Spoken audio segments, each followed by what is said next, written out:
All right, let's talk about something that nobody ever wants to plan for, water damage. But look, when it happens, knowing what to do, that is everything. So today, we're going to break it all down, step by step. We'll turn that crisis into a totally manageable project, and even peek behind the curtain at the science the pros use to fix it all. Okay, just picture this for a second. You open your basement door, and you hear it before you even see it. Rushing water. And then you see it. Your stuff, it's just floating. It is such a gut punch moment, right? The panic starts to rise. So what now? What do you actually do? Look, feeling that panic, that's totally normal. 100%. But here's the most important thing to know. The second that water gets in, a clock starts ticking. And it's not about the puddle you can see on the floor. No, it's about the water you can't see, the water that's already soaking deep into your home structure. That's where the real trouble begins. So let's back up and start at the beginning, the disaster itself. Sometimes water getting in is a loud, dramatic event, but other times it's more like a silent invader. And with that kind of sneaky leak, the first clue usually isn't even a puddle. It's often just a smell, that faint, musty odor, or maybe a small, discolored spot on the ceiling you keep meaning to look at. And the things that cause all this, yeah, they're the usual suspects. But hey, here's a little pro tip for you.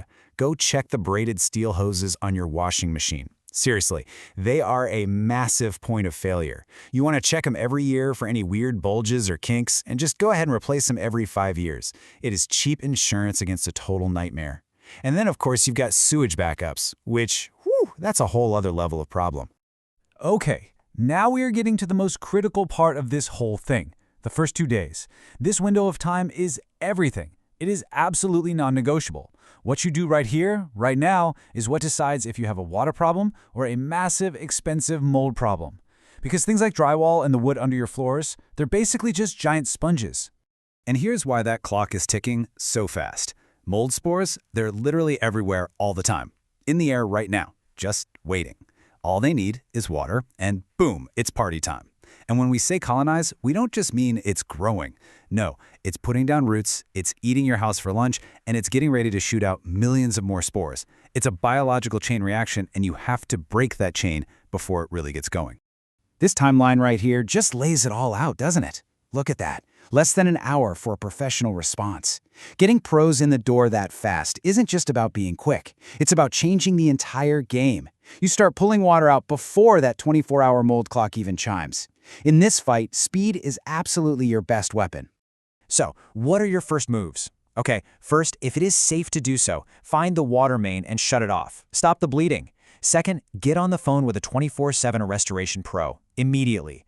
While you wait for them, start moving your valuables out of the wet zone. And grab your phone, take tons of pictures. Get the whole room, then get close-ups of the damage. You cannot have too many photos for insurance. And please, please do not go wading into standing water. You have no idea what's live down there. All right, let's pull back the curtain a bit on what the pros do next. You might think, I've got a wet dry vac, I can handle this. But professional drying, it's straight up science. It's not just about sucking up the water you see. It's about creating a perfectly controlled drying environment by manipulating the air itself. The temperature, the humidity, the flow. It's actually pretty cool. And this is where the difference becomes so clear. Your box fan from the garage, it's just blowing wet air around. Kind of useless. But these industrial air movers, they create something called laminar flow. Think of it like a super focused sheet of dry air that literally scrapes the water molecules right off the walls and floors. It's a whole different ballgame. And what's really brilliant is how all these gadgets work together. It's like a high-tech investigation. The thermal camera is the detective that spots a cold spot on the wall. That's a clue for hidden water. Then a moisture meter comes in to confirm it without leaving a mark. If it's wet, they use a different meter to get a precise reading from inside the drywall or wood. They're literally hunting down every last drop of water. So why does it take so long, right? 3 to 7 days seems like a lot. Well, it's because of something called bound water. This is the moisture that's been sucked deep into the very cells of the wood or concrete. You can't just blast it out. You need days of that perfectly controlled environment to gently coax that deep moisture out. And turning off those machines too early, that is the #1 mistake that leads to mold growing after the job is supposedly done. Okay, pay close attention here because this is a big one, and it's all about your health and safety. You have to understand that not all water is the same. It's way more than just clean or dirty. And here's a mind-blowing fact most people don't get. The water's category, it can actually change over time. So yeah, the source is what defines the water at the start. Simple enough. But here's the crazy part. Take that Category 1 clean water from a supply line. If you let it sit for just a couple of days, stewing with all the stuff in your walls and floors, it can degrade into Category 2 or even Category 3 water. It starts brewing bacteria. So that ticking clock, you're not just racing against mold. You're racing against the water itself becoming toxic. And when we talk about Category 3 black water, well, it's exactly what it sounds like. It's dangerously contaminated. We're talking bacteria, viruses, all sorts of nasty stuff. And when the pros have to tear out material soaked in it, it's not just a demo job. They set up full containment zones, like in a movie, with plastic sheeting and machines that create negative air pressure. Why? To make sure none of those airborne germs escape into the rest of your house. They treat it like a biohazard scene, because that's exactly what it is. Okay, deep breath. The emergency part is over. The loud machines are gone. The science experiment is complete. Now comes the final act, rebuilding your space. And just as important, navigating the insurance maze to make sure you get paid for it. You see a number like $7,000 or $10,000, and it might feel like a shock. But remember what that covers. It's the middle of the night call, all that high-tech drying equipment, tearing out damaged stuff, and then putting it all back together. And that's just an average. Imagine a kitchen flood on the second story that drips down into the living room. You can easily double that. And that is why getting the insurance part right is so critical. And here's a little insider secret for you.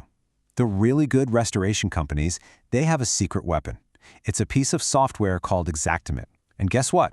It's the exact same software most insurance companies use to process claims. So when they send your estimate, it's already in the insurance adjuster's language, formatted perfectly, line by line. It just sails through the approval process so much faster. So what's the end goal here? The magic words in the insurance world are pre-loss condition. Remember that phrase. It basically means putting your home back exactly the way it was before the flood. Not cheaper, not different, the same kind and quality.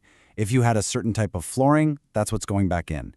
A great company will manage every single detail and won't call it done until you do a final walkthrough and they hand you a warranty. So we've walked through the whole chaotic journey, right? From that first moment of panic, through the race against biology, the science of drying, and all the way to recovery. And it all brings us back to the very beginning. So I'll just leave you with this one question. Knowing everything you know now, what's the one simple 5-minute check you can do in your house today? Maybe it's that washer hose. Maybe it's the little pipe under the sink to stop this whole crazy process before it ever has a chance to start.